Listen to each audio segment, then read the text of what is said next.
Clash Royale is back, and it feels like everyone's playing it again. Well, I mean, like everywhere I go, I just see people playing it. I mean, especially at school, outside, at restaurants, public areas. I mean, just everyone's playing Clash Royale, everyone's talking about it. But why is a mobile game from 2016 suddenly more popular than ever in 2025?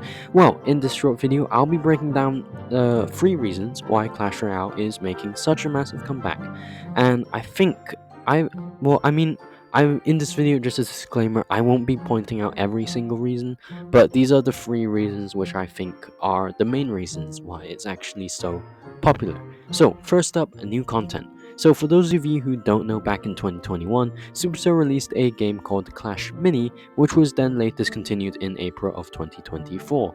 Well, in June this year, Supercell sort of brought it back again in Clash Royale as a new game mode called Merge Tactics. It's not exactly the same as Clash Mini, and I don't really think Clash Mini should have been discontinued.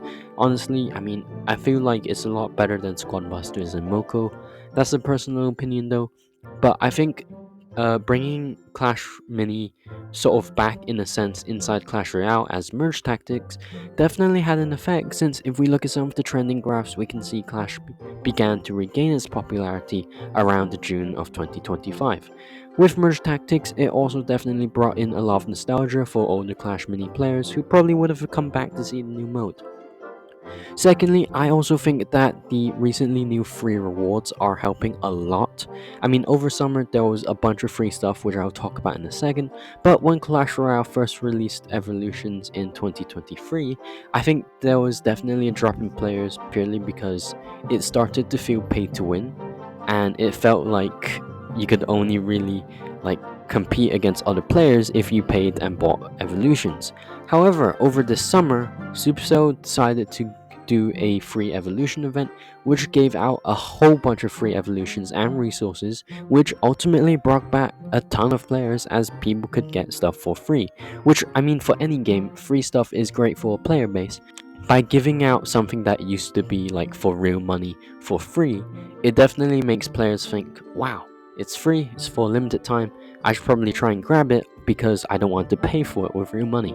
And I think that whole like psychological effect of free stuff is definitely helping the game a lot, and especially over the summer. I think they'd have done free stuff before, but I think the evolutions over summer definitely had a much greater impact than ever before.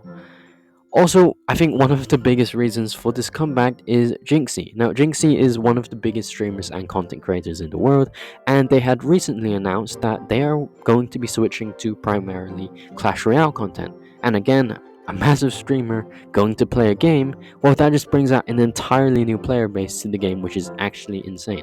I mean, the same thing happened back in COVID with Among Us. I mean, players only I think a lot of the player base only really played Among Us because they were watching YouTubers or big YouTubers playing Among Us, which I feel like is the reason for Among Us's success. And a lot of games really thrive on content creators, which is sort of like a free advertising for them. So when a massive creator out of the blue goes and says, "Hey, I'm gonna start making content primarily on this game," then boom, you can you can be sure that there's gonna be a lot of players going to check out the game for whatever reason. I mean, like if a streamer with like 1 million subs says like, "Oh, I'm gonna play a game," then at least 1,000 people will go check out that game.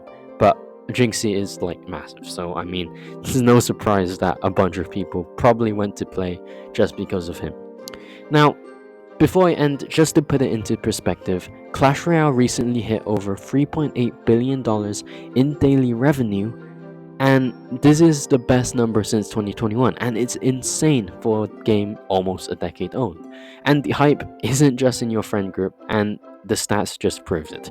In August of 2025, Clash Royale made around 69 million, with Clash of Clans only making 24 million and Brawl Stars making 23 million. That's more than the 2 other biggest games made by Supercell combined. It made 3 times more than Brawl Stars, which was also probably the number one Supercell game for about like a year and a bit. Like during 2024, Brawl Stars had a massive like uprising in content and like players. But I think Supercell should definitely start focusing a lot more on Clash Royale, since I think this was definitely unexpected. If you look at like the prize pools for like esports, I think Clash Royale only has like a quarter of what Brawl Stars has for the prize pools, like at $250,000 compared to like $1 million. I think that was the number from last year. I don't know about this year, but yeah, I mean the short video again, but Clash Royale is definitely making a comeback, and I'm excited to see where it goes in the future. So yeah, as always, if you enjoyed today's video and if you have your thoughts on why Clash Royale is suddenly so popular, comment below. And as always, this is Cosmos blasting off, and I'll see you in the next one. Peace.